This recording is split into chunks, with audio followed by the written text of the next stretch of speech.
এই খাবারটা অনেক উপকারী খাবার। কেন এই কথাটা বললাম যে এই খাবারটা উপকারী, আপনার যদি জ্বর আসে, সর্দি আসে, তাহলে আপনি এই সরিষা ভুনা করে খাবেন, দেখবেন আপনার সর্দি একদম ভালো হয়ে যাবে।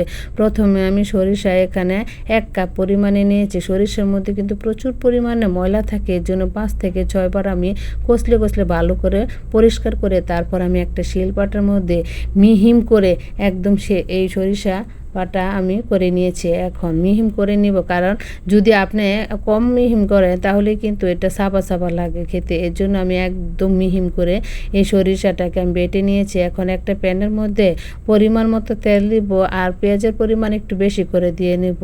পরিমাণ মতো লবণ, 1/2 চামচ পরিমাণে মরিচের গুঁড়া, হলুদের গুঁড়া, জিরার গুঁড়া, ধনিয়ার গুঁড়া আর দিয়ে দিব আমি এটা হলো গরম মশলা। কেন এখানে আমি এই মশলাটাকে ভালো করে পানি দিয়ে কষিয়ে নিব।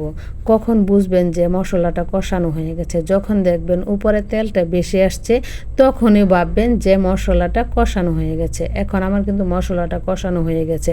আমি বেটে রাখা সরিষাটাকে আমি সবটুকু এর মধ্যে দিয়ে মশলা আর সরিষা বাটাটাকে একসাথে ভালো করে মিশিয়ে নেবে। এটা কিন্তু একটু সময় লাগবে, আর সময় করে যে কোনো জিনিস রান্না করবেন ওই খাবারটা দেখবেন বেশি মজা হয়। এখন আমি চুলার ফ্লেমটা একদম লো হিটে রেখে অনবরত নাড়তে নাড়তে তারপরে একদম শুকিয়ে ফেলবো। রান্নাটা কিন্তু হয়ে গেছে। এটা কিন্তু খেতে খুবই মজা হয়েছে। আপনি 2 প্লেট ভাত অনায়াসে খেতে পারবেন।